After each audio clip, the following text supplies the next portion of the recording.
Good morning. Financial അക്കൗണ്ടിങ്ങിലത്തെ final accounts of proprietary concerns എന്ന ചാപ്റ്ററിലത്തെ അടുത്ത ക്ലാസ്സിലേക്ക് നമുക്ക് കടക്കാം. കഴിഞ്ഞ ക്ലാസ്സിൽ നമ്മളൊരു പ്രോബ്ലമാണ് ഡിസ്കസ് ചെയ്തിട്ടുണ്ടായിരുന്നത്. ഇതുവരെ പഠിച്ച എല്ലാ അഡ്ജസ്റ്റ്മെൻറ്റുകളും വരുന്ന, പ്രത്യേകിച്ച് ഏറ്റവും ലേറ്റസ്റ്റ് ആയിട്ട് പഠിച്ചിട്ടുള്ള ഇൻട്രസ്റ്റ് ഓൺ ക്യാപിറ്റലും ഇൻട്രസ്റ്റ് ഓൺ ഡ്രോയിങ്സും വരുന്ന ഒരു പ്രോബ്ലം നമ്മൾ കഴിഞ്ഞ ദിവസം വർക്കൗട്ട് ചെയ്തു. അത് കഴിഞ്ഞിട്ട് ഒരു ഒരു പ്രോബ്ലം കൂടി നമ്മൾ ഡിസ്കസ് ചെയ്തിട്ടാണ് നിർത്തിയിട്ടുണ്ടായിരുന്നത്. അപ്പോൾ നമ്മൾ ഇതുവരെ പഠിച്ച് നിർത്തിയതിൽ മെയിനായിട്ടും രണ്ട് സെക്ഷനായിട്ടാണ് നമുക്ക് പഠിക്കാനുള്ളത്. ഒന്നാമത്തെ സെക്ഷൻ എന്ന് പറയുന്നത് നമ്മുടെ outstanding expenses, prepaid expenses, income received in advance, accrued income, ഈ നാലെണ്ണം കൂടിയിട്ട് ഒരു സെറ്റായിട്ട് പഠിക്കുക. പിന്നെ പഠിക്കാനുള്ളത് ബാഡ് ഡെറ്റ്സും, ന്യൂ ബാഡ് ഡെറ്റ്സും, ഓൾഡ് ബാഡ് ഡെറ്റ്സും, ന്യൂ പ്രൊവിഷനും ഓൾഡ് പ്രൊവിഷനും, ന്യൂ ഡിസ്കൗണ്ട് ഓൺ ഡെപ്റ്റേഴ്സും, new provision for discount on ഡെപ്റ്റേഴ്സും, പ്രൊവിഷൻ ഫോർ ഡിസ്കൗണ്ട് ഓൺ ക്രെഡിറ്റേഴ്സും, ഈ 6 വരുന്ന ഒരു സെറ്റായിട്ട് പഠിക്കുക. പിന്നെ അടുത്തൊരു സെക്ഷനായിട്ട് പഠിക്കേണ്ടത് ഇൻട്രസ്റ്റ് ഓൺ ഡ്രോയിങ്സും ഇൻട്രസ്റ്റ് ഓൺ ക്യാപിറ്റലും. ഈ 4 സെക്ഷനായിട്ട് നിങ്ങൾ പഠിച്ചു വെച്ചാൽ അത് അങ്ങോട്ടും ഇങ്ങോട്ടും കമ്പയർ ചെയ്തിട്ട് പഠിച്ചാൽ ഓർമ്മയിൽ നന്നായിട്ട് നിന്നോളും. ഓക്കെ, അപ്പോൾ ഇതൊക്കെ ഏതാണ്ട് ഇത് എല്ലാ അഡ്ജസ്റ്റ്മെൻറ്റുകളും വരുന്ന ഒരു പ്രോബ്ലം നമ്മൾ ജസ്റ്റ് ഡിസ്കസ് ചെയ്തിട്ടുണ്ടായിരുന്നു. നമുക്ക് ആദ്യം അതിൻ്റെ ആൻസർ ചെയ്ത് നോക്കാം. ആദ്യം നമുക്ക് ഞാൻ മുമ്പ് പറഞ്ഞുള്ള പോലെ പേഴ്സൻറ്റേജുകൾ വന്നിട്ടുള്ളതിൻ്റെയും എല്ലാത്തിൻ്റെയും ഫിഗറുകൾ, എമൗണ്ടുകൾ എത്രയാണെന്ന് നമുക്ക് കണ്ടുപിടിക്കാം. ആ ഡിപ്രീസിയേഷനെ കണ്ടുപിടിക്കണമെന്നില്ല, അത് ആ നേരത്ത് താഴെ ബ്രാക്കറ്റിൽ എഴുതിയാലും അധികം കാൽക്കുലേഷൻസ് ഒന്നും വരുന്നില്ല. അത് ഡിപ്രീസിയേഷൻ ഒഴിച്ച് ബാക്കി ഏതെങ്കിലും പേഴ്സൻറ്റേജിൽ തന്നിട്ടുണ്ടെങ്കിൽ ആദ്യം അതിൻ്റെ എമൗണ്ട് കാൽക്കുലേറ്റ് ചെയ്യാം. അപ്പോൾ ഇവിടെ ആദ്യം പറഞ്ഞിരിക്കുന്നത് പ്രൊവിഷൻ ഫോർ ഡൗട്ട്ഫുൾ ഡെറ്റ്സ് ആണ്. അതിൻ്റെ നമുക്ക് പ്രൊവിഷൻ എമൗണ്ട് എത്രയാണെന്ന് നമുക്ക് നോക്കാം. Provision for doubtful debts create ചെയ്യാൻ പറഞ്ഞിരിക്കുന്നത് 5% ഓൺ ഡെപ്റ്റേഴ്സ് ആണ്. അപ്പോൾ നമ്മൾ ആദ്യം ഡെപ്റ്റേഴ്സിൻ്റെ എമൗണ്ട് നോക്കി 71,000 ആണ്. അതിൻ്റെ നിന്ന് നമ്മൾ എന്ത് ചെയ്യണം? ന്യൂ ബാഡ് ഡെറ്റ്സ് ഉണ്ടെങ്കിൽ അത് ലെസ് ചെയ്യണം. ക്വസ്റ്റ്യനിൽ നോക്കുമ്പോൾ തൊട്ട് മുകളിലായിട്ട് ന്യൂ ബാഡ് ഡെറ്റ്സ് ക്രിയേറ്റ് ചെയ്യാൻ പറഞ്ഞിട്ടുണ്ട്. Write off ₹1000 as further bad debts, 1000 രൂപ ഫർദർ ബാഡ് ഡെറ്റ്സ് ആയിട്ട്, അതായത് ന്യൂ ബാഡ് ഡെറ്റ്സ് ആയിട്ട് ക്രിയേറ്റ് ചെയ്യാൻ പറഞ്ഞിട്ടുണ്ട്. അപ്പോൾ എന്താണ് 71,000 ആയ ഡെപ്റ്റേഴ്സിൻ്റെ എമൗണ്ടിൽ നിന്ന് ഈ 1000 ലെസ് ചെയ്തിട്ട് അതിൻ്റെ 5% ആണ് ക്രിയേറ്റ് ചെയ്യാൻ പറഞ്ഞിരിക്കുന്നത്, ഇൻറ്റു 5%. അപ്പോൾ നമുക്ക് എത്ര കിട്ടും? 3,500 ആണ് നമുക്ക് അതിൻ്റെ ആൻസർ ആയിട്ട് കിട്ടുക. ഓക്കെ, അപ്പോൾ ഒന്നാമത്തത് നമ്മൾ കണ്ടുപിടിച്ചു. New provision for discount on new provision for doubtful debts നമ്മൾ 3,500 കണ്ടുപിടിച്ചു. അടുത്ത പെർസെൻറ്റേജ് ആയിട്ട് തന്നിരിക്കുന്നത് make a provision of 2% on debtors and 3% on discount on creditors. നമ്മളോട് ഡിസ്കൗണ്ട് ഓൺ ഡെപ്റ്റേഴ്സും ഡിസ്കൗണ്ട് ഓൺ ക്രെഡിറ്റേഴ്സും ക്രിയേറ്റ് ചെയ്യാൻ പറഞ്ഞിട്ടുണ്ട്. അതിൽ ഡിസ്കൗണ്ട് ഓൺ ഡെപ്റ്റേഴ്സിൻ്റെ പെർസെൻറ്റേജ് എന്ന് പറയുന്നത് 2% ആണ്. അത് നമ്മൾ ഡെപ്റ്റേഴ്സിൻ്റെ മുകളിലാണ് വർക്കൗട്ട് ചെയ്യേണ്ടത്. പക്ഷേ അതിന് മുമ്പ് നമ്മൾ എന്ത് നോക്കണം? ന്യൂ ബാഡ് ഡെറ്റ്സ് ഉണ്ടെങ്കിൽ അത് ലെസ് ചെയ്യണം, ന്യൂ പ്രൊവിഷൻ ഉണ്ടെങ്കിൽ അതും ലെസ് ചെയ്യണം. ന്യൂ ബാഡ് ഡെറ്റ്സ് നമ്മൾ പ്രോബ്ലത്തിൽ തന്നിട്ടുണ്ട്, അത് ലെസ് ചെയ്യണം. അപ്പോൾ 71,000 മൈനസ് 1000. ഇനി ന്യൂ പ്രൊവിഷൻ ഉണ്ട്, നമ്മൾ തൊട്ട് മുമ്പ് കണ്ടുപിടിച്ചത് എന്താണ്? ന്യൂ പ്രൊവിഷൻ ആണ്. അപ്പോൾ അതും ലെസ് ചെയ്യണം. അപ്പോൾ 1000ഉം 3,500ഉം ആഡ് ചെയ്തിട്ട് അത് 71,000 നിന്ന് ലെസ് ചെയ്യാം. ബാക്കി കിട്ടുന്ന ഫിഗറിൻ്റെ മുകളിൽ എത്ര പെർസെൻറ്റേജ് ക്രിയേറ്റ് ചെയ്യാൻ പറഞ്ഞിരിക്കുന്നത്? 2% ആണ് ക്രിയേറ്റ് ചെയ്യാൻ പറഞ്ഞിരിക്കുന്നത്, ഇൻറ്റു 2%. അപ്പോൾ നമുക്ക് എത്ര കിട്ടും? 1,330 ആണ് നമുക്ക് discount on debtors, provision for discount on debtors ആയിട്ട് കിട്ടുക. ഓക്കെ, അപ്പോൾ പ്രത്യേകം ശ്രദ്ധിക്കാൻ, ന്യൂ ബാഡ് ഡെറ്റ്സും ന്യൂ പ്രൊവിഷനും ഉണ്ടെങ്കിൽ അത് രണ്ടും ലെസ് ചെയ്തതിന് ശേഷമേ provision for discount on debtors കണ്ടുപിടിക്കാനായിട്ട് പാടുള്ളൂ. ഓക്കെ, അടുത്തത് ഡിസ്കൗണ്ട് ഓൺ ക്രെഡിറ്റേഴ്സ് ആണ്. അത് നമുക്ക് എളുപ്പമാണ്. ക്രെഡിറ്റേഴ്സിൻ്റെ എമൗണ്ടിൻ്റെ മുകളിൽ ജസ്റ്റ് വർക്കൗട്ട് ചെയ്താൽ മതി. ക്രെഡിറ്റേഴ്സിൻ്റെ എമൗണ്ട് എന്ന് പറയുന്നത് 95,000 ആണ്. അത് ഇൻറ്റു എത്ര നമ്മൾ ക്രിയേറ്റ് ചെയ്യാൻ പറഞ്ഞിരിക്കുന്നത്? ഡിസ്കൗണ്ട് ഓൺ ക്രെഡിറ്റേഴ്സ് 3% ആണ്. അപ്പോൾ 95,000 ഇൻറ്റു 3% എത്ര കിട്ടും? നമുക്ക് 2,850 കിട്ടും. അതാണ് നമ്മുടെ പ്രൊവിഷൻ ഫോർ ഡിസ്കൗണ്ട് ഓൺ ക്രെഡിറ്റേഴ്സിൻ്റെ എമൗണ്ട് ആയിട്ട് എഴുതേണ്ടത്. ഓക്കെ, അതിൻ്റെ അഡ്ജസ്റ്റ്മെൻറ്റ് എന്തൊക്കെയാണ് നമ്മൾ ഇന്നലെ നോക്കിയിട്ടുണ്ട്. പിന്നെ ഒരു പെർസെൻറ്റേജ് കൊടുക്കുന്നത് നമ്മളോട് ഇൻട്രസ്റ്റ് ഓൺ ക്യാപിറ്റൽ 10% ക്രിയേറ്റ് ചെയ്യാൻ പറഞ്ഞിട്ടുണ്ട്. എന്തില്ല? ഇൻട്രസ്റ്റ് ഓൺ ഡ്രോയിങ്സ് ഇല്ല കേട്ടോ. ഇൻട്രസ്റ്റ് ഓൺ ക്യാപിറ്റൽ മാത്രമുള്ള, ഉണ്ടെങ്കിൽ മാത്രം നിങ്ങൾ ചെയ്താൽ മതി. കാരണം ആ പ്രോബ്ലത്തിൽ ഡ്രോയിങ്സ് ഇല്ല, അതുകൊണ്ടാണ് ഇൻട്രസ്റ്റ് ഓൺ ഡ്രോയിങ്സ് ഇല്ലാത്തത്. അപ്പോൾ നമുക്ക് ഇൻട്രസ്റ്റ് ഓൺ ക്യാപിറ്റൽ കണ്ടുപിടിക്കാം. 10% ആണ് പറഞ്ഞിരിക്കുന്നത്. ഏതിൻ്റെ മുകളിൽ 10% കാണണം? ക്യാപിറ്റലിൻ്റെ മുകളിൽ 10% കാണണം. ക്യാപിറ്റലിൻ്റെ എമൗണ്ട് വന്നിരിക്കുന്നത് 1,40,000 ആണ്. ആ 1,40,000 1,40,000 into 10%. 1,40,000 10% എന്ന് പറയുന്നത് 14,000 ആണ്. അതാണ് നമ്മുടെ എന്തായിട്ട് വരിക, ഇൻട്രസ്റ്റ് ഓൺ ക്യാപിറ്റൽ ആയിട്ട് വരിക. 14,000 കിട്ടി. ഓക്കെ, അപ്പൊ നമുക്ക് ഫിഗേഴ്സ് പെർസെൻറ്റേജ് ആയിട്ട് 4 ഐറ്റംസ് ആണ് തന്നിട്ടുണ്ടായിരുന്നത്. അത് 4 നമ്മൾ കണ്ടുപിടിച്ചു. New provision for discount on provision for doubtful debts 3,500, new provision for discount on debtors 1,330, new provision for discount on creditors 2,850 and interest on capital 14,000. അപ്പോൾ ഇത് ആദ്യമായിട്ട് അതിൽ 4 കണ്ടുപിടിച്ച് നമുക്കിത് കഴിഞ്ഞാൽ പിന്നെ നമുക്കിങ്ങനെ ഓരോ അക്കൗണ്ട്സ് ആയിട്ട് വർക്കൗട്ട് ചെയ്ത് പോയാൽ മതി. അപ്പോൾ നമുക്കിനി ആദ്യം എന്ത് വരയ്ക്കാം, ട്രേഡിംഗ് അക്കൗണ്ട് വരയ്ക്കാം. ട്രേഡിംഗ് അക്കൗണ്ട് വരയ്ക്കുമ്പോൾ ആദ്യം നമ്മൾ എന്ത് എഴുതണം, ഓപ്പണിംഗ് സ്റ്റോക്ക് എഴുതണം. ഡെബിറ്റ് സൈഡ് ആദ്യം എഴുതാം, ഓപ്പണിംഗ് സ്റ്റോക്ക് 60,000. പിന്നെ നമ്മൾ എഴുതാനുള്ള പെർച്ചേസ് ആണ്, റിട്ടേൺസ് തന്നിട്ടുണ്ട്. അപ്പോൾ രണ്ടും എഴുതണം. പെർച്ചേസ് എന്ന് പറഞ്ഞിട്ട് 1,50,000 ഇന്നർ കോളത്തിൽ എഴുതി, ലെസ് റിട്ടേൺസ് 10,700 ആണ്. അത് ലെസ് ചെയ്യുമ്പോൾ നമുക്ക് 1,39,300 കിട്ടും. അത് നമ്മൾ ഔട്ടർ കോളത്തിലേക്ക് എടുത്തെഴുതാം. അടുത്തത് വേജസ് ആണ് കിടക്കുന്നത്. വേജസിൻ്റെ അവിടെ ഒരു ടിക്ക് മാർക്ക് കിടക്കുന്നുണ്ട്. അതിൻ്റെ അർത്ഥം അതിന് എന്തോ അഡ്ജസ്റ്റ്മെൻ്റ് ഉണ്ട്. നോക്കുമ്പോൾ എന്താണ്, പ്രൊവിഷൻ ഔട്ട്സ്റ്റാൻഡിങ് ഉണ്ട്. ഔട്ട്സ്റ്റാൻഡിങ് വേജസ് തന്നിട്ടുണ്ട്. എത്ര എമൗണ്ട് ആണ്, 2,000 റുപ്പീസ് തന്നിട്ടുണ്ട്. അപ്പം നമ്മൾ എന്താ ചെയ്യേണ്ടത്, ഔട്ട്സ്റ്റാൻഡിങ് എക്സ്പെൻസസ് ഒക്കെ കൺസേൺഡ് എക്സ്പെൻസിനോട് കൂടി ആഡ് ചെയ്യണം. അപ്പോൾ വേജസ് എന്ന് പറഞ്ഞിട്ട് 35,000 ഇന്നർ കോളത്തിൽ എഴുതാം. ആഡ് ഔട്ട്സ്റ്റാൻഡിങ് എന്ന് പറഞ്ഞിട്ട് എത്രയാണ്, 2,000 എന്ന് എഴുതാം. ആഡ് ചെയ്യുമ്പോൾ നമുക്ക് 37,000 കിട്ടും. അത് ഔട്ടർ കോളത്തിലേക്ക് എടുത്തെഴുതാം. പിന്നെ അടുത്തത് എന്താണ്, ഒരു ക്യാരേജ് എന്ന് പറഞ്ഞിട്ടുണ്ട്. ഞാൻ ഇന്നലെ പറഞ്ഞിട്ടുണ്ടായിരുന്നു. ക്യാരേജ് എന്ന് വെറുതെ പറയുകയാണെങ്കിൽ അത് എന്തായിട്ട് ട്രീറ്റ് ചെയ്യണം, ക്യാരേജ് ഇൻവേർഡ് ആയിട്ട് ട്രീറ്റ് ചെയ്യണം. ക്യാരേജ് ഇൻവേർഡും ക്യാരേജ് ഔട്ട്വേർഡും സ്പെസിഫിക് ആയിട്ട് പറഞ്ഞിട്ടുണ്ടെങ്കിൽ നമ്മൾ ഇൻവേർഡ് ട്രേഡിങ്ങിലും ഔട്ട്വേർഡ് PNലുമാണ് എടുക്കാറ്. പക്ഷെ ഇതിവിടെ വെറുതെ ക്യാരേജ് എന്ന് മാത്രമേ പറഞ്ഞിട്ടുള്ളൂ. അത് നമ്മൾ എന്തായിട്ട് ട്രീറ്റ് ചെയ്യേണ്ടത്, ക്യാരേജ് ഇൻവേർഡ് ആയിട്ട് ട്രീറ്റ് ചെയ്തിട്ട് ട്രേഡിംഗ് അക്കൗണ്ടിൽ എടുക്കണം. അപ്പോൾ ഇവിടെ ക്യാരേജ് എന്ന് എഴുതാം 5,200. അപ്പോൾ അത്രയ്ക്കാണ് ഡെബിറ്റ് സൈഡ് ഐറ്റംസ് വരിക. വേറെ ഡയറക്റ്റ് എക്സ്പെൻസിനെ കുറിച്ചിട്ടൊന്നും പറഞ്ഞിട്ടില്ല. അപ്പോൾ നമുക്കിനി ക്രെഡിറ്റ് സൈഡിൽ നോക്കാം. ആദ്യം എഴുതുന്നത് സെയിൽസ് ആണ്. അതിന് റിട്ടേൺസ് ഉണ്ട്. പിന്നർ കോളത്തിൽ എഴുതാം 2,75,000 എന്ന് എഴുതി. ലെസ് റിട്ടേൺസ് എത്രയാണ്, 12,500. ലെസ് ചെയ്യുമ്പോൾ നമുക്ക് എത്ര കിട്ടും, 2,62,500 കിട്ടും. അത് ഔട്ടർ കോളത്തിലേക്ക് എടുത്തെഴുതാം. അടുത്തത് ക്ലോസിംഗ് സ്റ്റോക്ക് ആണ്. അഡീഷണൽ ഇൻഫർമേഷനിൽ തന്നിട്ടുണ്ടാവും 65,000. അത് എഴുതി. ഓക്കെ, അപ്പോൾ എല്ലാ ഐറ്റംസും നമ്മൾ ട്രേഡിംഗ് അക്കൗണ്ടിൽ വരുന്ന എല്ലാ ഐറ്റംസും നമ്മൾ എഴുതി. Trading account credit side total ചെയ്യുക. അപ്പോൾ നമുക്ക് 3,27,500 കിട്ടും. അതിൽ നിന്ന് ഡെബിറ്റ് സൈഡിലത്തെ ഓരോ ഐറ്റംസ് ലെസ് ചെയ്യുമ്പോൾ നമുക്ക് ബാലൻസിങ് ഫിഗർ ഡെബിറ്റ് സൈഡിൽ കിട്ടും. ബാലൻസിങ് ഫിഗർ ഡെബിറ്റ് സൈഡിലായ അതിൻ്റെ അർത്ഥം അത് ഗ്രോസ് പ്രോഫിറ്റ് ആണ്. അപ്പോൾ എഴുതാം ഗ്രോസ് പ്രോഫിറ്റ് ക്യാരി ഡൗൺ. ബ്രാക്കറ്റിൽ വേണമെങ്കിൽ ബാലൻസിങ് ഫിഗർ എഴുതിക്കോളും. ഇത് എഴുതിയാലും കുഴപ്പമില്ല, നമുക്കറിയാം ഇപ്പോൾ അതെന്താണെന്നുള്ളത്. അപ്പോൾ എഴുതിയാലും കുഴപ്പമില്ല. അപ്പോൾ ഗ്രോസ് പ്രോഫിറ്റ് ക്യാരി ഡൗൺ എന്ന് പറഞ്ഞാൽ നമുക്ക് എത്ര കിട്ടും, 86,000 കിട്ടും. അപ്പോൾ നമ്മൾ എന്ത് കണ്ടുപിടിച്ചു, ഒന്നാമത്തെ ഫൈനൽ അക്കൗണ്ട് ആയ ട്രേഡിംഗ് അക്കൗണ്ട് പ്രിപ്പയർ ചെയ്തിട്ട് ഗ്രോസ് പ്രോഫിറ്റ് ആയിട്ട് നമ്മൾ 86,000 ഫൈൻഡ് ഔട്ട് ചെയ്തു. ഇനി നമുക്ക് PNL അക്കൗണ്ട് നോക്കാം. ആദ്യം വരുന്ന ഐറ്റം എന്ന് പറയുന്നത് അഡ്വർടൈസിങ് ആണ്. അത് എഴുതാം. ഡെബിറ്റ് സൈഡിലത്തെ എക്സ്പെൻസ് ആയിട്ട് ആദ്യം വരുന്നത് അഡ്വർടൈസിങ് ആണ്. അത് എഴുതി. പക്ഷെ അവിടെ ടിക്ക് മാർക്ക് കാണാനുണ്ട്. അതിൻ്റെ അർത്ഥം എന്തോ അഡ്ജസ്റ്റ്മെൻ്റ് ഉണ്ട്. നോക്കുമ്പോൾ എന്താണ് ഒരു അഡ്ജസ്റ്റ്മെൻ്റ് ആയിട്ട് വന്നിരിക്കുന്നത്, carry forward 1/2 of the advertisement to next year. നമ്മൾ ഇക്കൊല്ലം കൊടുത്തിട്ടുള്ള അഡ്വർടൈസ്മെൻറ്റിൻ്റെ 1/2 അടുത്ത വർഷത്തേക്ക് ക്യാരി ഫോർവേഡ് ചെയ്യണം. ക്യാരി ഫോർവേഡ് ചെയ്യാന്ന് വെച്ചാൽ അതിൻ്റെ അർത്ഥം അത് ഈ വർഷത്തെ എക്സ്പെൻസ് അല്ല, അതാണ് എൻ്റെ അർത്ഥം. അതായത് കൊണ്ടുപോകാന്ന് വെച്ചാൽ ക്യാരി ഫോർവേഡ് എന്ന് വെച്ചാൽ കൊണ്ടുപോവുക. അപ്പോൾ എന്തുകൊണ്ടാണ് നമ്മൾ അടുത്ത വർഷത്തേക്ക് കൊണ്ടുപോകുന്നത്, ഈ വർഷത്തെ എക്സ്പെൻസ് അല്ലാത്തത് കൊണ്ട്. അപ്പോൾ അതെന്ത് എക്സ്പെൻസ് ആണ്, പ്രീപെയ്ഡ് എക്സ്പെൻസ് ആണ്. അത് എത്ര എമൗണ്ട്, നമ്മൾ മൊത്തം അടച്ചിരിക്കുന്നത് 10,000 ആണ്. അതിൻ്റെ half of the 1/2 of the advertisement ആണ് പറഞ്ഞിരിക്കുന്നത്. അതായത് ബൈ 2, 10,000 ബൈ 2 5,000 ആണ് നമ്മൾ പ്രീപെയ്ഡ് ആയിട്ട് അടച്ചിരിക്കുന്നത്. ക്ലിയർ ആയ, ക്യാരി ഫോർവേഡ് എക്സ്പെൻസ് എന്ന് പറഞ്ഞാൽ അതിൻ്റെ അർത്ഥം ഈ വർഷം നമ്മൾ പേയ്മെൻറ്റ് നടത്തിയിട്ടുള്ളതാണ്, അത് നമ്മൾ അടുത്ത വർഷത്തേക്ക് ക്യാരി ഫോർവേഡ് ചെയ്യണം, മാറ്റി വെക്കണം. അതിൻ്റെ അർത്ഥം അത് ഈ വർഷത്തെ എക്സ്പെൻസ് അല്ല, അടുത്ത വർഷത്തെ എക്സ്പെൻസ് ആണ്. അതിനെ വിളിക്കുന്ന പേരെന്താണ്, പ്രീപെയ്ഡ് എക്സ്പെൻസ്. അപ്പം നമ്മൾ മൊത്തം പരസ്യത്തിന് വേണ്ടി അഡ്വർടൈസ്മെന്റിന് വേണ്ടി 10,000 റുപ്പീസ് ചാർജ് ചെയ്തിട്ടുണ്ട്. അതിൻ്റെ 1/2 എന്ന് പറയുമ്പോൾ ബൈ 2 5,000 റുപ്പീസ് അടുത്ത കൊല്ലത്തേക്ക് ഉള്ളതാണ്. അപ്പോൾ നമ്മുടെ പ്രീപെയ്ഡ് അഡ്വർടൈസ്മെന്റ് ആയിട്ട് എത്ര വരും, 5,000 വരും. അപ്പോൾ അഡ്വർടൈസ്മെന്റ് എന്ന് പറഞ്ഞിട്ട് 10,000 ഇന്നർ കോളത്തിൽ എഴുതി. Less prepaid 5,000. ആ 5,000 എങ്ങനെ കിട്ടിയെന്ന് വേണമെങ്കിൽ ബ്രാക്കറ്റിൽ എഴുതി വെച്ചോളൂ. 10,000 ഇൻറ്റു 1/2 എന്ന് പറഞ്ഞിട്ടുണ്ട്. അപ്പോൾ 1/2. അപ്പോൾ നമുക്ക് 5,000 കിട്ടി. ലെസ് ചെയ്യുമ്പോൾ 5,000 ആണ് കിട്ടുക. അത് ഔട്ടർ കോളത്തിലേക്ക് എടുത്തെഴുതി.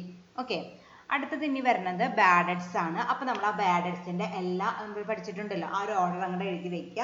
കഴിഞ്ഞ ദിവസം പറഞ്ഞോണം, അതില്ലെങ്കിലും 0 ഇട്ടിട്ടെങ്കിലും നമുക്ക് എഴുതി വെച്ചാൽ മതി. അപ്പോൾ ആ ഓർഡർ അങ്ങോട്ട് ബൈ ഹാർട്ട് ആയിക്കോളും. ബാഡ് ഹെഡ്സ് എന്ന് കണ്ടാൽ പിന്നെ ആ ബാഡ് ഹെഡ്സ് റിലേറ്റഡ് ആയിട്ട് വരുന്ന ബാക്കിയുള്ള 3 കൂടി എഴുതി വെക്കുക.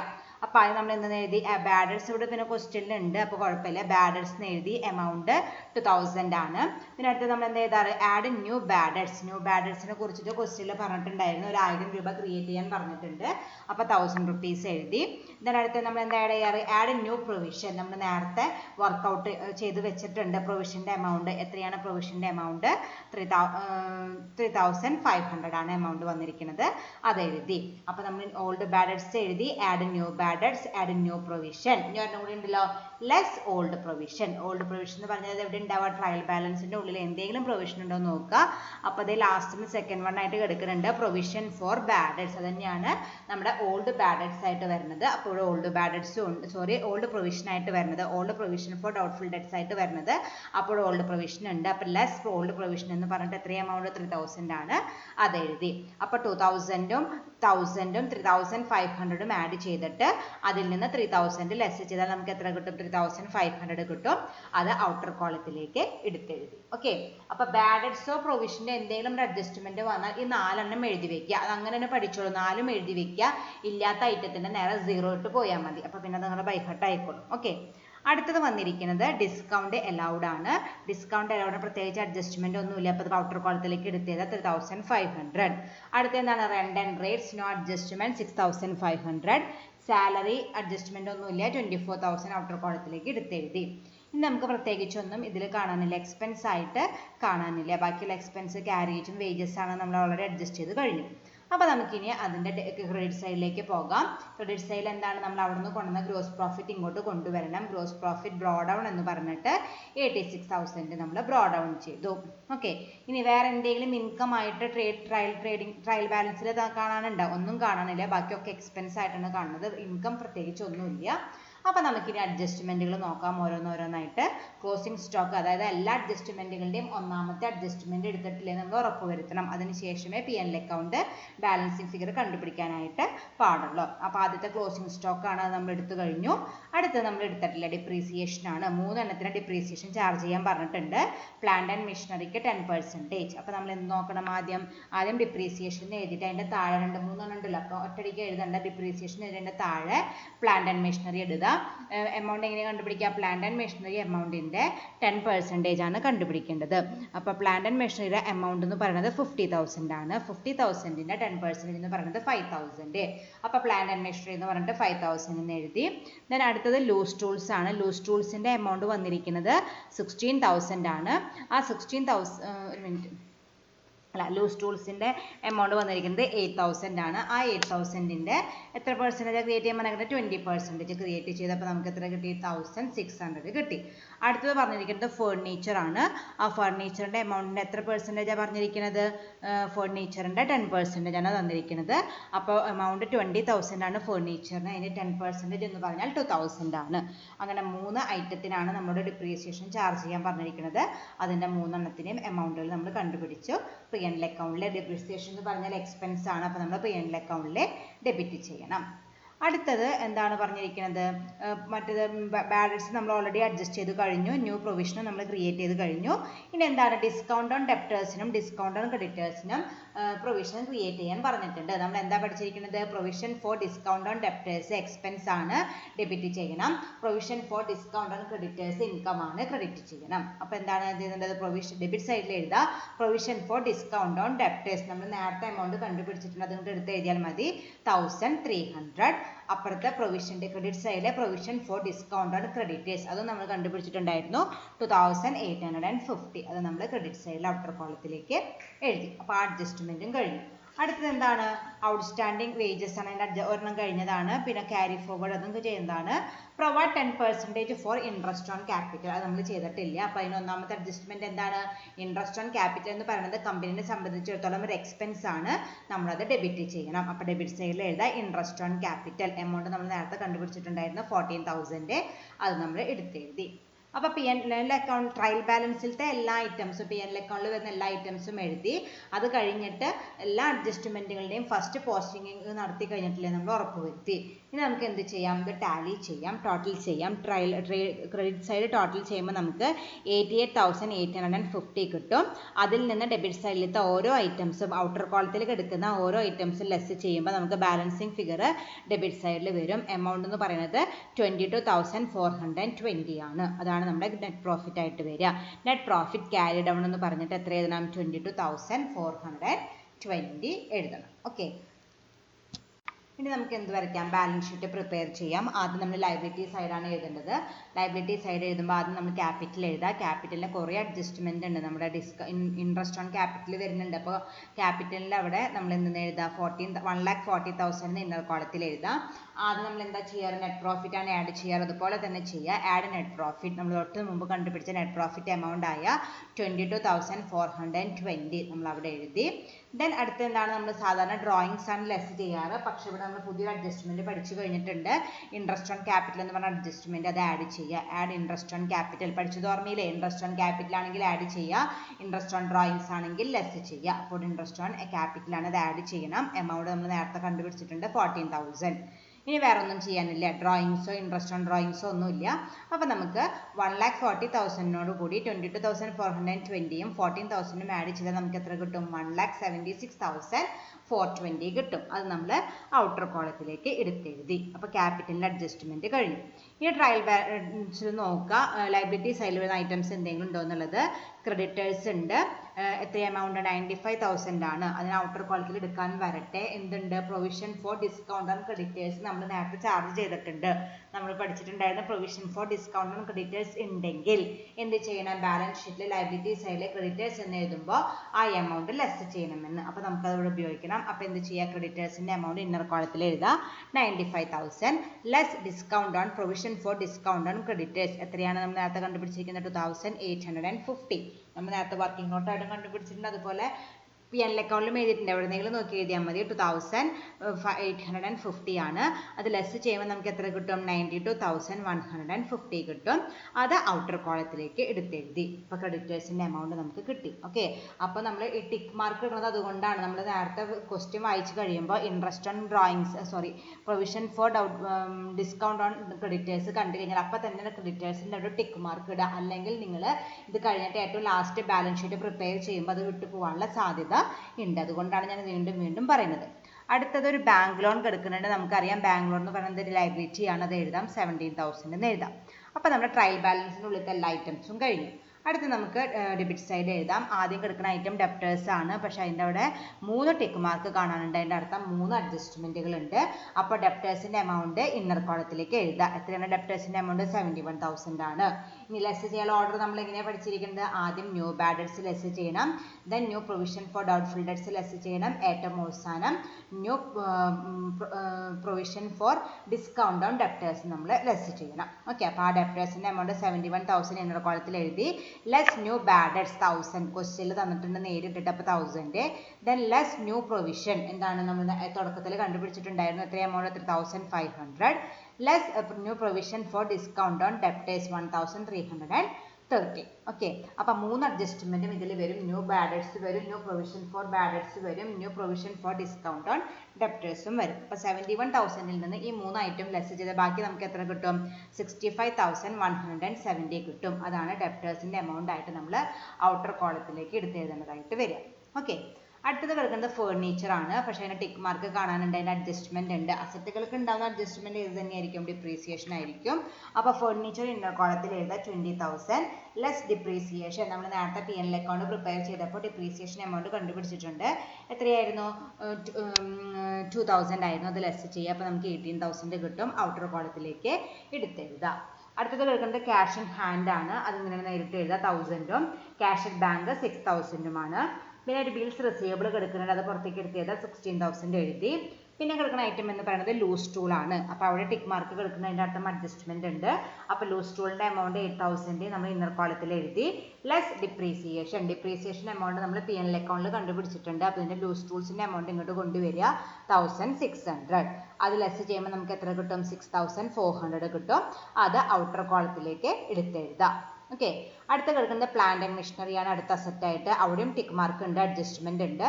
എമൗണ്ട് ഇന്നർ കോളത്തിൽ ഏതാ 50,000 ലെസ് ഡിപ്രീസിയേഷൻ. എത്ര ഡിപ്രീസിയേഷൻ വന്നിരിക്കുന്നത് 5,000 ആണ് നമ്മൾ കണ്ടുപിടിച്ചിട്ടുണ്ട്. അതിന് ലെസ് ചെയ്യുമ്പോൾ നമുക്ക് എത്ര കിട്ടും 45,000 കിട്ടും. അതും ഔട്ടർ കോളത്തിലേക്ക് എടുത്തെഴുതാം. ഓക്കെ, ദെൻ ഒരു അസറ്റ് കൂടി എടുക്കുന്നുണ്ട് ലാൻഡ് ആൻഡ് ബിൽഡിംഗ് എന്ന് പറഞ്ഞിട്ട്. അതിന് പ്രത്യേകിച്ച് അഡ്ജസ്റ്റ്മെന്റുകളൊന്നും കാണാനില്ല, അതിന് ഡിപ്രീസിയേഷൻ ചാർജ് ചെയ്യാൻ പറഞ്ഞിട്ടില്ല, അപ്പോൾ നമ്മൾ ചെയ്യേണ്ട ആവശ്യമില്ല. 60,000 ആണ് അതിൻ്റെ വാല്യൂ, അത് നേരിട്ടിട്ട് ഇതിലേക്ക് പോസ്റ്റ് ചെയ്താൽ മതി. ഓക്കെ, അപ്പോൾ ട്രയൽ ബാലൻസിൻ്റെ ഉള്ളിലത്തെ എല്ലാ ഐറ്റംസിൻ്റെയും പോസ്റ്റിംഗ് നമ്മൾ കഴിഞ്ഞു. ഇനി നമുക്ക് എന്ത് നോക്കാം, അഡ്ജസ്റ്റ്മെന്റുകൾ ഓരോന്നോരോന്നായിട്ട് നോക്കാം. ആദ്യത്തേത് ക്ലോസിംഗ് സ്റ്റോക്ക് ആണ്. അത് നമ്മളൊരു സ്ഥലത്ത് എടുത്തിട്ടുള്ള രണ്ടാമത്തെ സ്ഥലം ഇപ്പോൾ എഴുതുക. ബാലൻസ് ഷീറ്റിലെ അസറ്റ് സൈഡിലെ ക്ലോസിംഗ് സ്റ്റോക്ക് എന്ന് പറഞ്ഞിട്ട് 65,000 എന്ന് എഴുതി. ദെൻ ഡിപ്രീസിയേഷൻ്റെ രണ്ടാമത്തെ അഡ്ജസ്റ്റ്മെന്റ് നമ്മൾ ഇപ്പോൾ തന്നെ ചെയ്തു. കൺസേൺഡ് അസറ്റുകളിൽ നിന്ന് ലെസ് ചെയ്തിട്ടുണ്ട്, അപ്പോൾ അത് നമ്മൾ ചെയ്യേണ്ട ആവശ്യമില്ല. ബാഡ് ഡെറ്റ്സ് നമ്മൾ ഡെപ്റ്റേഴ്സിൽ നിന്ന് ഇപ്പോൾ കുറച്ചു, അപ്പോൾ നമ്മൾ ചെയ്തു കഴിഞ്ഞു. ന്യൂ പ്രൊവിഷൻ നമ്മൾ ഡെപ്റ്റേഴ്സിൽ നിന്ന് കുറച്ചു, അപ്പോൾ അതും ചെയ്തു കഴിഞ്ഞു. New provision for discount on ഡെപ്റ്റേഴ്സും ഡെപ്റ്റേഴ്സിൽ നിന്നും ക്രെഡിറ്റേഴ്സിൽ നിന്നും ലെസ് ചെയ്തിട്ടുണ്ട്, അപ്പോൾ അതിൻ്റെ അഡ്ജസ്റ്റ്മെന്റും കഴിഞ്ഞു. അടുത്ത അഡ്ജസ്റ്റ്മെന്റ് നമ്മൾ പോസ്റ്റ് ചെയ്തിട്ടില്ല, ഔട്ട്സ്റ്റാൻഡിംഗ് വേജസ്. ഔട്ട്സ്റ്റാൻഡിംഗ് വേജസ് എന്ന് പറഞ്ഞാൽ ഒരു അഡ്ജസ്റ്റ്മെന്റ് നമ്മൾ ചെയ്തു, കൺസേൺഡ് എക്സ്പെൻസിനോട് കൂടി നമ്മൾ ആഡ് ചെയ്തിട്ടുണ്ട്. രണ്ടാമത്തെ അഡ്ജസ്റ്റ്മെന്റ് എന്ന് പറയുന്നത് എന്താണ്, ലയബിലിറ്റി സൈഡിൽ കാണിക്കണം. അപ്പോൾ ഔട്ട്സ്റ്റാൻഡിംഗ് വേജസ് എന്ന് പറഞ്ഞിട്ട് 2000 കാണിച്ചു. അടുത്തത് പറയുന്നത് എന്താണ്, അഡ്വർടൈസ്മെന്റ് പ്രീപെയ്ഡ് ഉണ്ട്. പ്രീപെയ്ഡ് എക്സ്പെൻസസ് അല്ലെങ്കിൽ പ്രീപെയ്ഡ് അഡ്വർടൈസ്മെന്റ് എന്ന് പറഞ്ഞാൽ എന്താണ്, നമ്മൾ നേരത്തെ കൂട്ടി അടച്ചേക്കാണ്. നമുക്കപ്പോൾ എന്താണ് അഡ്വാൻറ്റേജ്, നമുക്ക് അടുത്ത കൊല്ലം ആ എമൗണ്ട് അടയ്ക്കേണ്ട ആവശ്യം ഇല്ല. അപ്പോൾ നമ്മൾ എന്ത് ചെയ്യാം, പ്രീപെയ്ഡ് അഡ്വർടൈസിങ് എന്ന് പറഞ്ഞിട്ട് 5,000 ആണ് നമ്മൾ നേരത്തെ എമൗണ്ട് കണ്ടുപിടിച്ചിരിക്കുന്നത്, അത് അസറ്റ് സൈഡിൽ എഴുതി. ഓക്കെ, അപ്പോൾ എല്ലാ അഡ്ജസ്റ്റ്മെന്റുകളുടെയും പോസ്റ്റിംഗ് കഴിഞ്ഞു. അപ്പോൾ ഏതാണ്ട് എല്ലാതും കഴിഞ്ഞിട്ടുണ്ട്. ഇനി നമ്മൾ എന്ത് ചെയ്തു, ഒക്കെ കഴിഞ്ഞ് ഉറപ്പ് വരുത്തിയതിന് ശേഷം മാത്രം ബാലൻസ് ഷീറ്റ് ടോട്ടൽ ചെയ്താൽ മതി. ടോട്ടൽ ചെയ്യുമ്പോൾ നമുക്ക് എത്ര കിട്ടും, 2,87,570. രണ്ട് കോളത്തിലും കിട്ടും. രണ്ട് കോളത്തിലും അത് കിട്ടിയതിൻ്റെ അർത്ഥം ബാലൻസ് ഷീറ്റ് ടാലി ആയി, നമ്മുടെ പ്രോബ്ലം കറക്റ്റ് ആയി. ഓക്കെ, അപ്പോൾ ഈ രീതിയിലാണ് നമ്മൾ സിസ്റ്റമാറ്റിക് ആയിട്ട് ഓരോ സ്റ്റെപ്പ് കഴിയുമ്പോൾ അടുത്ത് ചെയ്ത് പ്രോബ്ലം വർക്കൗട്ട് ചെയ്താൽ മിസ്റ്റേക്കുകൾ കുറയ്ക്കാനായിട്ട് പറ്റും. ഓക്കെ, ഇനി നമുക്കൊരു പ്രോബ്ലം നോക്കാം. ആദ്യത്തേത് ഓരോ ഐറ്റംസ് 1 by 1 ആയിട്ട് നോക്കാം. ഡ്രോയിങ്സ് ആണ്. ക്യാപിറ്റലിൽ നിന്ന് ലെസ് ചെയ്യണം. Land and building balance sheet asset side, plant and machinery balance sheet asset side, furniture and fitting balance sheet asset side, carriage inward ആണ്. ട്രേഡിംഗ് അക്കൗണ്ട് ഡെബിറ്റ് സൈഡിൽ, wages trading account debit side, salary P&L account debit side, sales return trading അക്കൗണ്ടിലെ credit സൈഡിലെ സെയിൽസിൽ നിന്ന് less ചെയ്യണം. Bank charges just like an expense, ഒരു expense പോലെ treat ചെയ്താൽ മതി. ബാങ്ക് എന്തോ ചാർജ് അവർ തന്ന എന്തോ ഒരു സർവീസിന് ഒരു ബാങ്ക് ചാർജ് ചെയ്തേക്കണോ, അത് നമ്മുടെ എക്സ്പെൻസ് ആണ്, P&L അക്കൗണ്ട് ഡെബിറ്റ് ചെയ്യുക. കോൾ ഗ്യാസ് ആൻഡ് വാട്ടർ മുമ്പ് ഒരു പ്രോബ്ലത്തിൽ വന്നിട്ടുണ്ട്, അതുപോലെ നമ്മൾ പഠിച്ചിട്ടുണ്ട്. കോൾ ഗ്യാസ് ആൻഡ് വാട്ടർ എന്ന് പറഞ്ഞാൽ അതൊരു മാനുഫാക്ചറിങ് എക്സ്പെൻസ് ആണ്. നമ്മളത് എവിടെ എടുക്കണം, ട്രേഡിംഗ് അക്കൗണ്ടിലാണ് എടുക്കേണ്ടത്. പ്രത്യേകം ശ്രദ്ധിക്കുക. കോൾ ഗ്യാസ് ആൻഡ് വാട്ടർ അധികം കോമൺ ആയിട്ട് വരാറുള്ളതല്ല, അപ്പോൾ ഒന്ന് പ്രത്യേകം നോട്ട് ചെയ്യുക. Then rates and taxes P&L account debit side, purchases trading account debit side, bills receivable balance sheet asset item, trade expenses പ്രത്യേകം ശ്രദ്ധിക്കുക. ട്രേഡ് എക്സ്പെൻസസ് എന്ന് പറഞ്ഞാൽ സെയിൽസ് എക്സ്പെൻസ് ആണ് അതിൻ്റെ മീനിങ്, അത് P&L അക്കൗണ്ട് ഡെബിറ്റ് സൈഡിലാണ് വരേണ്ടത്. ഇൻവെസ്റ്റ്മെന്റ്സ് എന്ന് പറഞ്ഞിട്ട് നമുക്ക് ഡെബിറ്റ് ബാലൻസ് ആണ് തന്നിരിക്കുന്നതിൻ്റെ അർത്ഥം അസറ്റ് ആണ്, കാരണം എല്ലാ അസറ്റുകൾക്കുമാണ് ഇൻവെസ്റ്റ്മെന്റ് ഉള്ളത്. അപ്പോൾ അതെന്താണ്, balance sheet asset side. Debtors balance sheet asset side. Stock on 1st October 2019. Stock on 1st October 2019 എന്ന് കേൾക്കുമ്പോൾ നിങ്ങൾ പേടിക്കേണ്ട. അടുത്തുള്ള സ്ലൈഡിലുണ്ട് നമ്മളോട് ഫൈനൽ അക്കൗണ്ട്സ് പ്രിപ്പയർ ചെയ്യാൻ പറഞ്ഞിരിക്കുന്നത് 31st സെപ്റ്റംബറിനാണ്. അതായത് ഒക്ടോബറിൽ തുടങ്ങി സെപ്റ്റംബറിൽ അവസാനിക്കുന്ന ഒരു ഫിനാൻഷ്യൽ ഇയറിലത്തെ ഫൈനൽ അക്കൗണ്ട്സ് ആണ് പ്രിപ്പയർ ചെയ്യാൻ പറഞ്ഞിരിക്കുന്നത്. അപ്പോൾ ഇതെന്തായിരിക്കും, എന്താണ്, ഓപ്പണിംഗ് സ്റ്റോക്ക് ആയിരിക്കും. അപ്പോൾ നിങ്ങൾ ഡേറ്റ് കാണുമ്പോൾ ഒന്ന് നോക്കുക. ഇത് 1st October ആണ്. നമ്മളോട് എന്നത്തെയാണ് ഫൈനൽ അക്കൗണ്ട്സ് പ്രിപ്പയർ ചെയ്യാൻ പറഞ്ഞിരിക്കുന്നത്. നമ്മളോട് പറഞ്ഞിരിക്കുന്നത് 30th September 2020 ഫൈനൽ അക്കൗണ്ട്സ് ആണ് പ്രിപ്പയർ ചെയ്യാൻ പറഞ്ഞിരിക്കുന്നത്. അപ്പോൾ ഒരു സെപ്റ്റംബർ അവസാനിക്കുന്നത് സ്റ്റാർട്ടിങ് എന്നായിരിക്കും, ഒക്ടോബർ ആയിരിക്കും. അപ്പോൾ അത് ഫസ്റ്റ് ഓപ്പണിംഗ് സ്റ്റോക്ക് ആണ്. അത് എമൗണ്ട് എഴുതുക. നമ്മളത് അഡ്ജസ്റ്റ്മെന്റ് നമുക്കറിയാം. ഓപ്പണിംഗ് സ്റ്റോക്ക് എന്ന് പറയുന്നത് ട്രേഡിംഗ് അക്കൗണ്ട് ഡെബിറ്റ് ചെയ്യണം. ദെൻ ഫയർ ഇൻഷുറൻസ് പറഞ്ഞാൽ ഒരു എക്സ്പെൻസ് പോലെ, നമ്മൾ ഇൻഷുറൻസ് പ്രീമിയം ഒക്കെ അടയ്ക്കുമ്പോൾ നമ്മുടെ കയ്യിൽ നിന്ന് ക്യാഷ് പോവുകയാണ് ചെയ്യുന്നത്. അതുപോലെ തന്നെ ഒരു എക്സ്പെൻസ് ആക്കി ട്രീറ്റ് ചെയ്യുക. P&L അക്കൗണ്ട് ഡെബിറ്റ് ചെയ്യുക. Cash at bank balance sheet asset side, cash in hand balance sheet asset side. അപ്പോൾ ഇതൊക്കെ പറഞ്ഞേക്കുന്നത് ഡെബിറ്റ് ബാലൻസുകളാണ്. ക്രെഡിറ്റ് ബാലൻസ് അടുത്ത സ്ലൈഡിലുണ്ട്. അടുത്ത ഐറ്റം ക്യാപിറ്റലാണ്. ലൈബിലിറ്റി സൈഡിൽ balance sheet liability side. Then bad debts provision on 1st October 2019. അതായത് opening ചെയ്ത് വന്നപ്പോൾ ഉള്ള പ്രൊവിഷൻ. കാരണം നമ്മൾ നേരത്തെ ഓപ്പണിംഗ് സ്റ്റോക്കിന്റെ ഡേറ്റും ഇത് തന്നെയായിരുന്നു, 1st October 2019. അതുപോലെ തന്നെ പ്രൊവിഷനും നമ്മൾ ഓപ്പണിംഗ് ചെയ്തു വരുന്ന പ്രൊവിഷനാണ്. ഒരു വർഷത്തെ ഓപ്പണിംഗ് എന്ന് പറയുന്നത് കഴിഞ്ഞ വർഷത്തെ ക്ലോസിംഗ് ആണ് ഈ വർഷത്തെ ഓപ്പണിംഗ് ആയിട്ട് വരിക. അതായത് കഴിഞ്ഞ വർഷത്തെ ഓൾഡ് പ്രൊവിഷനാണ്. നിങ്ങൾ വല്ലാണ്ട് ഡീറ്റെയിൽ ആയിട്ട് ചിന്തിക്കേണ്ട. ഇത് എവിടെയൊക്കെ എടുക്കേണ്ടത്? ട്രയൽ ബാലൻസിന്റെ ഉള്ളിലല്ല. ട്രയൽ ബാലൻസിന്റെ ഉള്ളിൽ എടുക്കേണ്ടത് ഏത് പ്രൊവിഷൻ ആയിരിക്കും? ഓൾഡ് പ്രൊവിഷൻ ആയിരിക്കും. അപ്പോൾ അത് ഓൾഡ് പ്രൊവിഷൻ ആയിട്ട് എഴുതാം. നമുക്ക് ന്യൂ പ്രൊവിഷനിൽ നിന്ന് ലെസ് ചെയ്യണം, ഓർത്ത് വയ്ക്കുക. സെയിൽസ് ഉണ്ട്, ട്രേഡിംഗ് അക്കൗണ്ടിൽ ക്രെഡിറ്റ് ചെയ്യുക. ഡിസ്കൗണ്ട് ഉണ്ട്, അത് ഡിസ്കൗണ്ട് ക്രെഡിറ്റ് ബാലൻസ് ആയിട്ടാണ് തന്നിരിക്കുന്നത്. അതിന്റെ അർത്ഥം അത് ഡിസ്കൗണ്ട് റിസീവ്ഡ് ആയിരിക്കും. അപ്പൊ അത് പ്രത്യേകം ശ്രദ്ധിക്കുക. ഇതെല്ലാം ക്രെഡിറ്റ് ബാലൻസുകളാണ്. ഡിസ്കൗണ്ട് മാത്രമേ തന്നിട്ടുള്ളൂ. ക്രെഡിറ്റ് ബാലൻസ് ആണെങ്കിൽ അത് ഇൻകം ആണ്, റിസീവ്ഡ് ആയിരിക്കും. സോ ഡിസ്കൗണ്ട് റിസീവ്ഡ് എന്ന് പറഞ്ഞിട്ടില്ല, പക്ഷെ നമ്മൾ P&L അക്കൗണ്ടിൽ ക്രെഡിറ്റ് സൈഡിൽ എഴുതാം. ദെൻ പർച്ചേസ് റിട്ടേൺ ട്രേഡിംഗ് അക്കൗണ്ടിലെ ഡെബിറ്റ് സൈഡിൽ പർച്ചേസസിന് ലെസ് ചെയ്യുക. Creditors balance sheet liability item. Apprentice premium. Apprentice premium എന്ന് വെച്ചാൽ നമ്മൾ അപ്രന്റീസുകളെ വെക്കും. അപ്രന്റീസുകൾ എന്ന് വെച്ചാൽ എന്താണ്? അവർക്കൊരു ട്രെയിനിങ്ങിന് വേണ്ടിയിട്ട് നമ്മുടെ കമ്പനിയിൽ ഓരോരുത്തർ വന്ന് വർക്ക് ചെയ്യും. അങ്ങനെ അവർ വർക്ക് ചെയ്തതിന്റെ റിസൾട്ട് ആയിട്ട് കമ്പനിക്ക് കിട്ടുന്ന ഒരു ഇൻകം ആണ് എന്തെന്ന് പറയുന്നത്? അപ്രന്റീസ് പ്രീമിയം എന്ന് പറയുന്നത്. നിങ്ങൾക്ക് ആ വേർഡ് അറിയില്ല, അതുകൊണ്ടാണ് ഞാൻ എക്സ്പ്ലെയിൻ ചെയ്യുന്നത്. നമ്മൾ സാധാരണ ഒരു കോഴ്സ് കഴിഞ്ഞ് ഇറങ്ങിയ ഒരു കുട്ടിക്ക് ഒരു 6 മാസം അപ്രന്റീസ് കൊടുക്കും. അപ്രന്റീസുകളായിട്ട് നമ്മൾ അപ്പോയിന്റ് ചെയ്യും. അവരുടെ ബെനിഫിറ്റ് എന്താണെന്ന് വെച്ചാൽ കമ്പനിക്കുള്ള ബെനിഫിറ്റ് അവർക്ക് പ്രത്യേകിച്ച് റെമ്യൂണറേഷനോ സാലറിയോ വേജസോ ഒന്നും കൊടുക്കേണ്ട ആവശ്യമില്ല.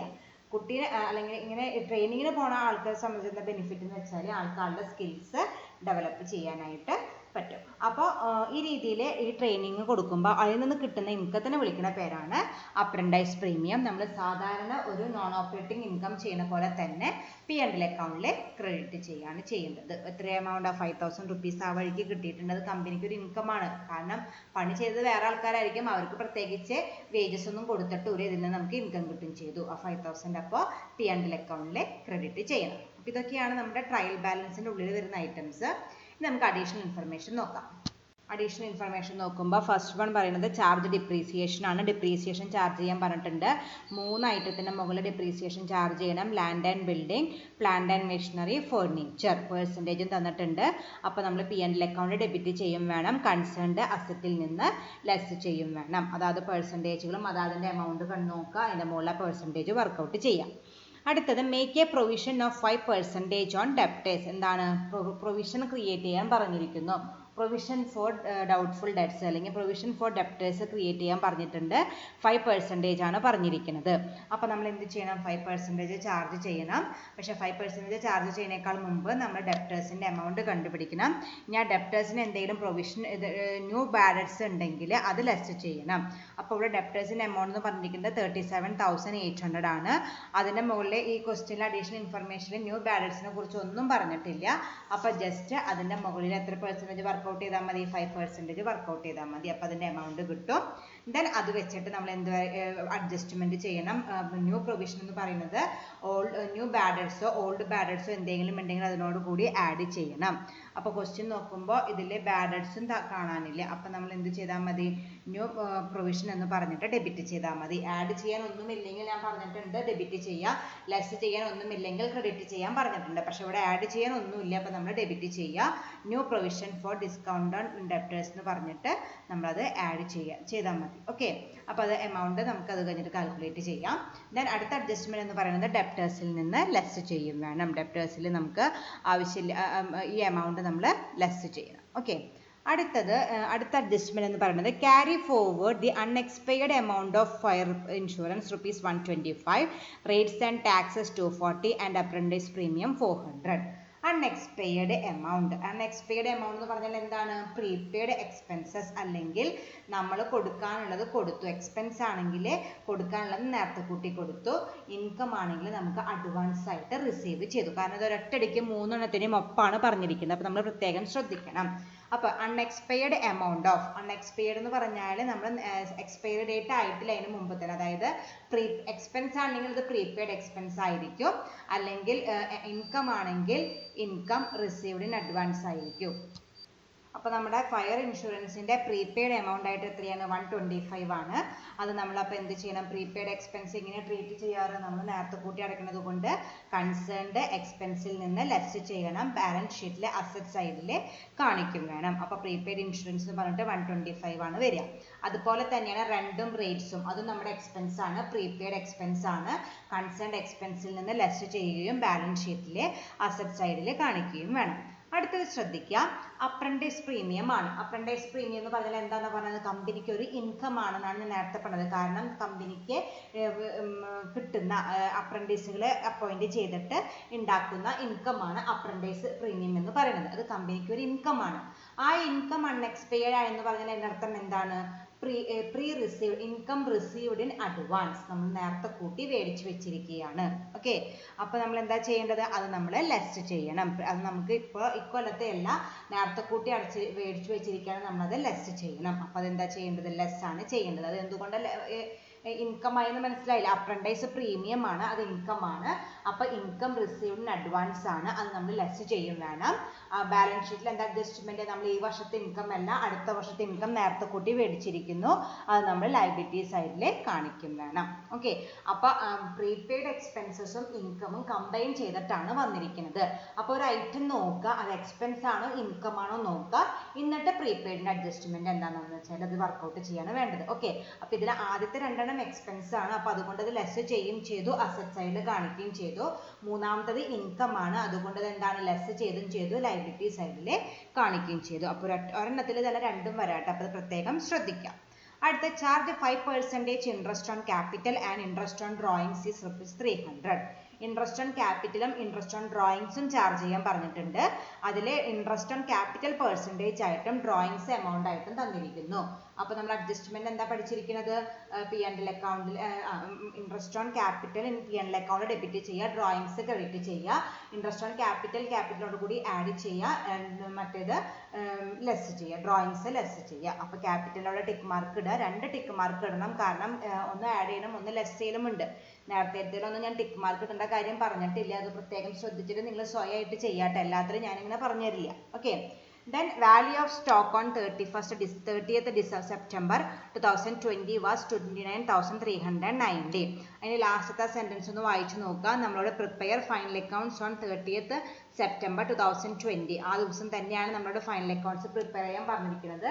സാധാരണ പ്രോബ്ലത്തിലൊക്കെ ഒന്നല്ലെങ്കിൽ 1st January to December ആവാം, അല്ലെങ്കിൽ April to March ആണ് ഒരു ഫിനാൻഷ്യൽ ഇയർ ആവുന്നത്. പക്ഷേ ഈ പ്രോബ്ലത്തിൽ വേറെ രീതിയിൽ പറഞ്ഞിരിക്കുന്നു. അവർ പറഞ്ഞ പ്രകാരം 12 മാസം ആയിട്ടുണ്ട്. നേരത്തെ നോക്കിയൊക്കെ ഓപ്പണിംഗ് സ്റ്റോക്ക് തന്നിരിക്കുന്നത് സെപ്റ്റംബറിലാണ് 2019, അത് തൊട്ട് ഒക്ടോബർ വരെ എത്രയാണ്, ഇതാണ് ഓപ്പണിംഗ് സ്റ്റോക്ക് തന്നിരിക്കുന്നത് ഒക്ടോബറിലാണ്, 2019 ഒക്ടോബറിൽ. ദെൻ ഇപ്പോൾ നമ്മളോട് ഫൈനൽ അക്കൗണ്ട്സ് പ്രിപ്പയർ ചെയ്യാൻ പറഞ്ഞിരിക്കുന്നത് 2020 സെപ്റ്റംബറിലാണ്. അപ്പോൾ 12 months വന്നിട്ടുണ്ട്. അപ്പോൾ അവർ പറഞ്ഞ ഡേറ്റിൽ നമ്മൾ പ്രിപ്പയർ ചെയ്താൽ മതി. അപ്പോൾ ഇത് ക്ലോസിംഗ് സ്റ്റോക്ക് ആണ്. അഡ്ജസ്റ്റ്മെന്റ് നമുക്ക് ട്രേഡിംഗ് അക്കൗണ്ട് ക്രെഡിറ്റ് ചെയ്യുക, ബാലൻസ് ഷീറ്റ് അസറ്റ് സൈഡിൽ കാണിക്കാം. അടുത്തത് ഔട്ട്സ്റ്റാൻഡിംഗ് വേജസ് ആണ്. ഔട്ട്സ്റ്റാൻഡിംഗ് വേജസിനോട് കൂടി ആഡ് ചെയ്യും വേണം, ബാലൻസ് ഷീറ്റിൽ ലയബിലിറ്റി സൈഡിൽ കാണിക്കുകയും വേണം. Then interest on investment is ₹3,000 is accrued. Accrued എന്ന് പറഞ്ഞാൽ എന്താണ്, നമുക്ക് കിട്ടാനുണ്ട് കിട്ടിയിട്ടില്ല, income due but not received, അതാണ് ഇൻട്രസ്റ്റ് ഓൺ ഇൻവെസ്റ്റ്മെന്റ്. ഇൻവെസ്റ്റ്മെന്റിന്റെ മുകളിൽ നമുക്കൊരു ഇൻകം കിട്ടാനുണ്ടായിരുന്നു, പക്ഷെ നമുക്കത് കിട്ടിയിട്ടില്ല. അപ്പോൾ നമ്മൾ ഇതെന്താ കാണിക്കുന്നത്, ഇങ്ങനെ അഡ്ജസ്റ്റ്മെന്റ് കൺസേൺഡ് എക്സ്പെൻസിനോട് ഇൻകത്തിനോട് കൂടി ആഡ് ചെയ്യണം. അങ്ങനെ ഒരു ഇൻകം ഉണ്ടോ നോക്കി നോക്കിയാൽ, ആ ക്രെഡിറ്റ് ബാലൻസുകളിൽ എന്തെങ്കിലും ഇൻകം ഉണ്ടോ നോക്കിയാൽ, ഡിസ്കൗണ്ട് കിട്ടുന്ന ഒരു ഇൻകം വന്നിട്ടുണ്ട്, വേറെ ഇൻകം ഒന്നും വന്നിട്ടില്ല. ഇവിടെ ഡിസ്കൗണ്ട് അല്ല, ഇൻട്രസ്റ്റ് ആണ് തന്നിരിക്കുന്നത്. അപ്പോൾ നമ്മൾ പഠിച്ചിരിക്കുന്നത് income due but not received എന്ന് നമ്മൾ പഠിച്ചിരിക്കുന്നത് കൺസേൺഡ് ഇൻകത്തിനോട് കൂടി ആഡ് ചെയ്യാനാണ് പറഞ്ഞിരിക്കുന്നത്. പക്ഷെ ഇവിടെ നമുക്ക് ആഡ് ചെയ്യാനില്ലാത്തത് കൊണ്ട് നമുക്ക് നേരിട്ട് എന്ത് ചെയ്യാം, ഇൻകം ആയതുകൊണ്ട് ക്രെഡിറ്റ് ചെയ്യാം. ആഡ് ചെയ്യുന്നത് നമ്മൾ ഇൻകം ആയതുകൊണ്ട് ക്രെഡിറ്റ് സൈഡിലാണ് ആഡ് ചെയ്യാറ്, ആഡ് ചെയ്യാൻ ഐറ്റം ഇല്ല, അപ്പോൾ നമ്മളത് ക്രെഡിറ്റ് ചെയ്താൽ മതി. ഇൻട്രസ്റ്റ് ഓൺ ഇൻവെസ്റ്റ്മെന്റ് എന്ന് പറഞ്ഞിട്ട് 3,000 നമ്മൾ ക്രെഡിറ്റ് ചെയ്യുക. ദെൻ നമ്മൾ എന്താ ചെയ്യേണ്ടത്, ഇൻട്രസ്റ്റ് നമുക്ക് കിട്ടാനുള്ളതാണ്, കിട്ടിയിട്ടില്ല, അത് നമ്മുടെ അസറ്റ് ആണ്. ആ അസറ്റ് നമ്മൾ ബാലൻസ് ഷീറ്റിലത്തെ അസറ്റ് സൈഡിൽ കാണിക്കുകയും ചെയ്യാം. ഓക്കെ, അപ്പോൾ ഇത്രയൊക്കെ അഡ്ജസ്റ്റ്മെൻറ്റുകളാണ്, അധികം ബുദ്ധിമുട്ടില്ലാത്തതാണ്, പക്ഷെ അതൊന്ന് മനസ്സിലാക്കിയെടുക്കാൻ എനിക്ക് ബുദ്ധിമുട്ടുണ്ടെന്നുള്ളൂ. അപ്പോൾ അത് ഈ രീതിയിൽ നമുക്ക് ചെയ്ത് നോക്കാം. ഓക്കെ, അപ്പോൾ പറ്റുന്നവരെല്ലാവരും ഇതൊരു ഹോംവർക്കായിട്ട് ചെയ്യുക. എൻ്റെ ആൻസർ ഞാൻ നാളെ ഡീറ്റെയിൽ ആയിട്ട് എക്സ്പ്ലെയിൻ ചെയ്ത് തരാം. പക്ഷേ എന്നാലും ഒന്ന് ട്രൈ ചെയ്ത് നോക്കുക. നിങ്ങൾക്ക് ഒറ്റയ്ക്ക് ചെയ്യാൻ പറ്റണം. അതിന് വേണ്ടിയിട്ടാണ് ഇങ്ങനെ ഒരു ക്വസ്റ്റ്യൻ തന്നിട്ട് പിറ്റത്തെ ദിവസത്തേക്ക് മാറ്റി വെക്കേണ്ട. അല്ലെങ്കിൽ നിങ്ങൾ അത് അങ്ങനെ തന്നെ ഈ കോപ്പി പേസ്റ്റ് ചെയ്യുന്നത് എനിക്കറിയാം. അതുകൊണ്ടാണ് ഞാൻ ഈ രീതിയിൽ പ്രോബ്ലം തരുന്നത്. അപ്പോൾ ഈ പ്രോബ്ലം ഒറ്റയ്ക്ക് ഒന്ന് ചെയ്ത് നോക്കുക. നമുക്ക് ആൻസർ നമുക്ക് അടുത്ത ക്ലാസ്സിൽ ഡിസ്കസ് ചെയ്യാം. Okay, thank you.